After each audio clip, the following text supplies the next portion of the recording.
Chapter 75. Parental Guidance in Social Affairs. The evil influence around our children is almost overpowering.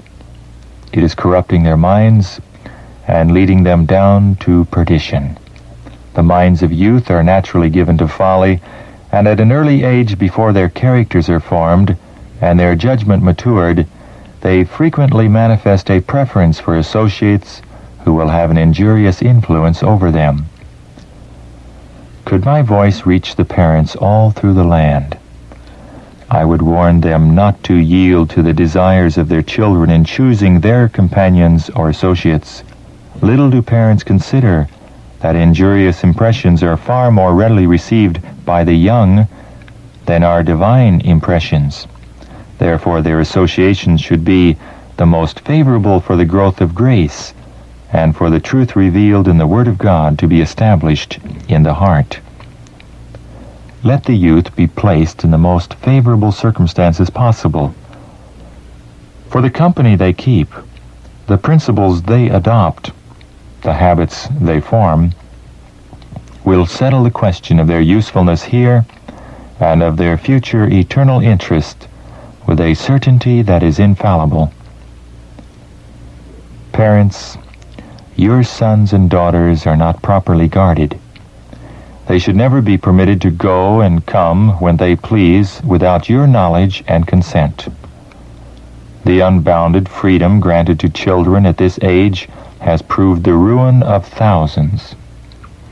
How many are allowed to be in the streets at night, and parents are content to be ignorant of the associates of their children? Too often, companions are chosen whose influence tends only to demoralize. Under the cover of darkness, boys collect in groups to learn their first lessons in card playing, gambling, smoking, and wine or beer sipping. The sons of religious parents venture into the saloons for an oyster supper or some similar indulgence, and thus place themselves in the way of temptation. The very atmosphere of these resorts is redolent with blasphemy and pollution. No one can long remain in it without becoming corrupted. It is by such associations that promising youth are becoming inebriates and criminals. The very beginnings of the evil should be guarded against. Parents, unless you know that their surroundings are unexceptionable, do not permit your children to go into the streets after nightfall to engage in outdoor sports or to meet other boys for amusement. If this rule be rigidly enforced, obedience to it will become habitual, and the desire to transgress will soon cease. Parents should remember that association with those of lax morals and coarseness of character will have a detrimental influence upon the youth. If they fail to choose proper society for their children, if they allow them to associate with youth of questionable morals, they place them or permit them to place themselves in a school where lessons of depravity are taught and practiced. They may feel that their children are strong enough to withstand temptation. But how can they be sure of this? It is far easier to yield to evil influences than to resist them. Ere they are aware of it, their children may become imbued with the spirit of their associates and may be degraded or ruined. The dangers of the young are greatly increased as they are thrown into the society of a large number of their own age, of varied character and habits of life. Under these circumstances, many parents are inclined to relax rather than redouble their own efforts to guard and control their children. Prayerfully, unitedly, the father and mother should bear the grave responsibility of guiding their children aright. Whatever else they neglect, they should never leave their children free to wander in paths of sin. Many parents allow children to go and do as they please, amusing themselves and choosing evil associates. In the judgment, such parents will learn that their children have lost heaven because they have not been kept under home restraint. Every son and daughter should be called to account if absent from home at night. Parents should know what company their children are in and at whose house they spend their evenings. Some children deceive their parents with falsehoods to avoid exposure of their wrong course. Fathers and mothers too often leave their children to choose for themselves their amusements, their companions, and their occupation. The result is such as might reasonably be expected. Leave a field uncultivated, and it will grow up to thorns and briars. You will never see a lovely flower or a choice shrub peering above the unsightly poisonous weeds. The worthless bramble will grow luxuriantly without thought or care, while plants that are valued for use or beauty require thorough culture. Thus it is with our youth. If right habits are formed and right principles established, there is earnest work to be done. If wrong habits are corrected, diligence and perseverance are required to accomplish the task. Parents, guard the principles and habits of your children as the apple of the eye. Allow them to associate with no one with whose character you are not well acquainted. Permit them to form no intimacy until you are assured that it will do them no harm. Accustom your children to trust your judgment and experience. Teach them that you have clearer perception of character than they, in their inexperience, can have, and that your decisions must not be disregarded.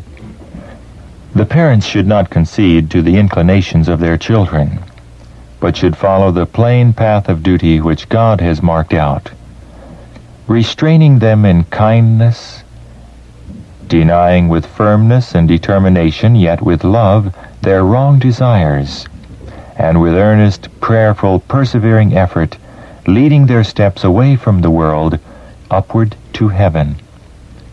Children should not be left to drift into whatever way they are inclined, and to go into avenues which are open on every side, leading away from the right path.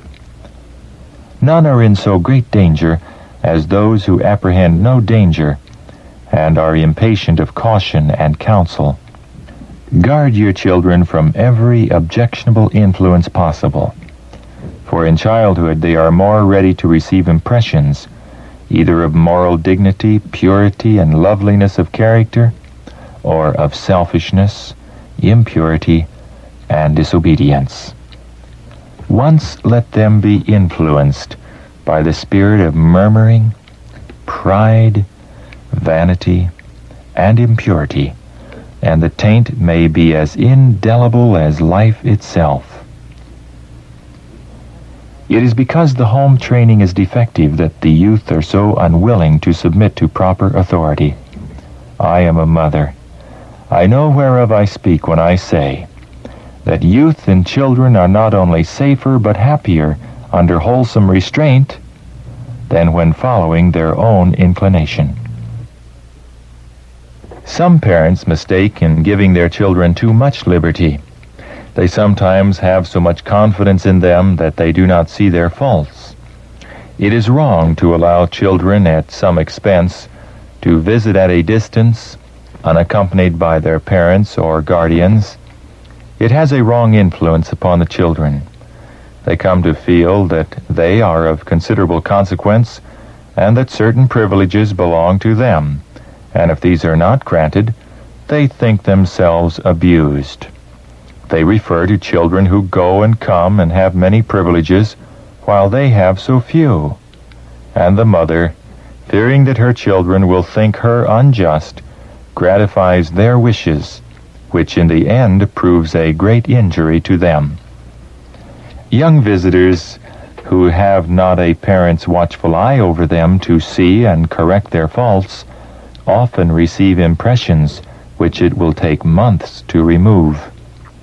Keep your children at their home, and if people say to you, "Your children will not know how to conduct themselves in the world," Tell your friends that you are not so concerned about that matter, but that you do want to take them to the Master for his blessing, even as the mothers of old took their children to Jesus. Say to your advisers, "Children are the heritage of the Lord, and I want to prove faithful to my trust. My children must be brought up in such a way that they shall not be swayed by the influences of the world, but where, when tempted to sin, they may be able to say a square, hearty no." Tell your friends and neighbors that you want to see your family inside the gates of the beautiful city. Children should be trained and educated so that they may calculate to meet with difficulties and expect temptations and dangers. They should be taught to have control over themselves and to nobly overcome difficulties. And if they do not willfully rush into danger and needlessly place themselves in the way of temptation, if they avoid evil influences and vicious society, and then are unavoidably compelled to be in dangerous company, they will have strength of character to stand for the right and preserve principle, and will come forth in the strength of God with their morals untainted. The moral powers of youth who have been properly educated, if they make God their trust, will be equal to stand the most powerful test